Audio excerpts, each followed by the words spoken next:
You asked, what are the solar panel installation steps?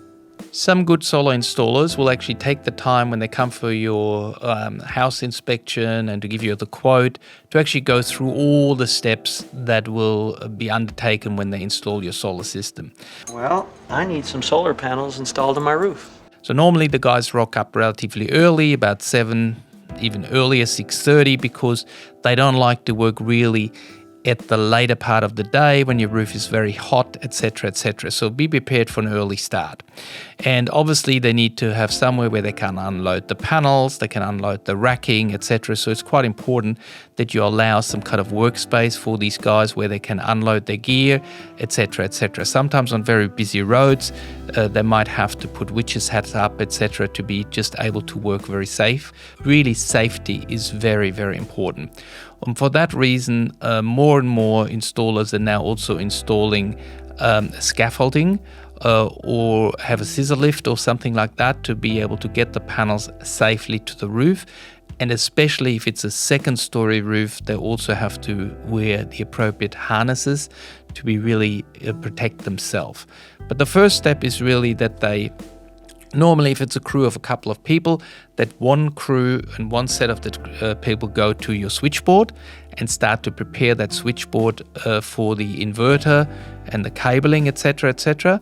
And the other crew will start moving to the roof to start preparing the racking and the panel install. So you tend to, when you have a crew of 4 people, tend to kind of work on 2 spots at the same time.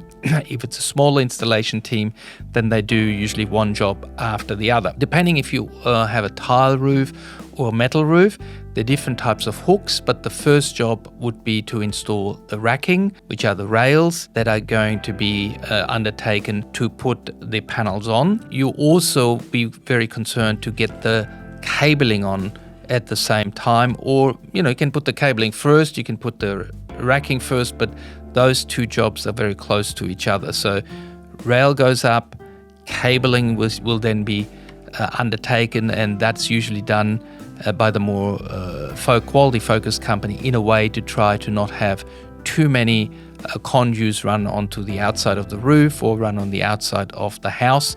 And so you can see a little bit on the price point how much care they take with that. But I always prefer, the companies that focus a bit more quality, because in the long term, it's probably a better looking system that ends up on your house. The panels have to go onto the racking itself. It's a process that usually involves, with the size of modern panels, at least 2 people.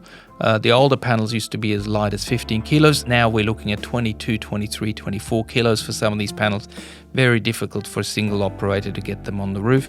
So you've got usually 2 people. They clamp them in and tighten them up so that they're safe. They connect them up, and that's the next stage.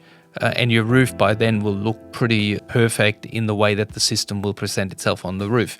Now, obviously, the system still then have to be connected back into the inverter through the cabling, and the inverter then has to be switched on and connected to the switchboard.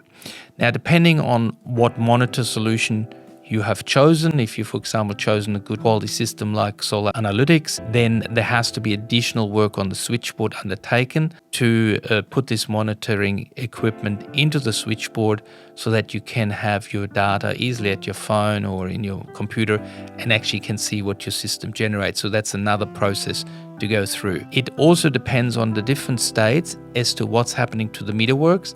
Sometimes the installer is allowed to do it. Sometimes it has to be the energy retailing company that's getting involved in that.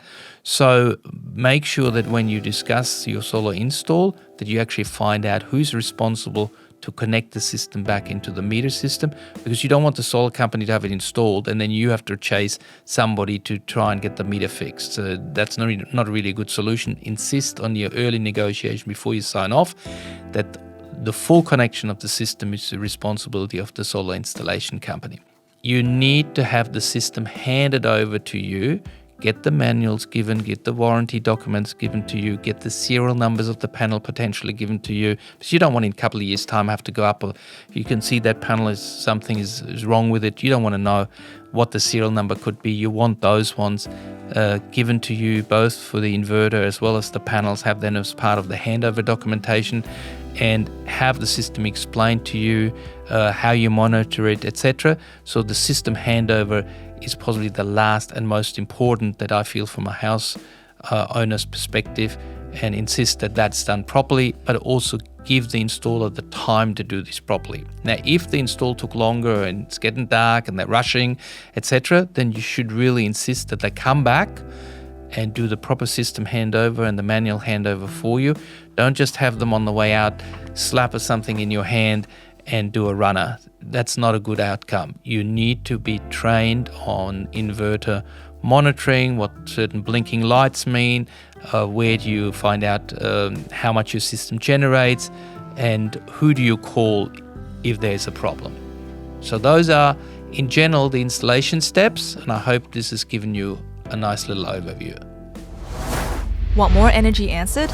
Visit YourEnergyAnswers.com for quality energy products, tools and calculators, and find your quality local installers. Please support the channel by liking the video, hit that subscribe button and ring the bell, and check out all our other videos. You're still here? I'll see you next time. Bye.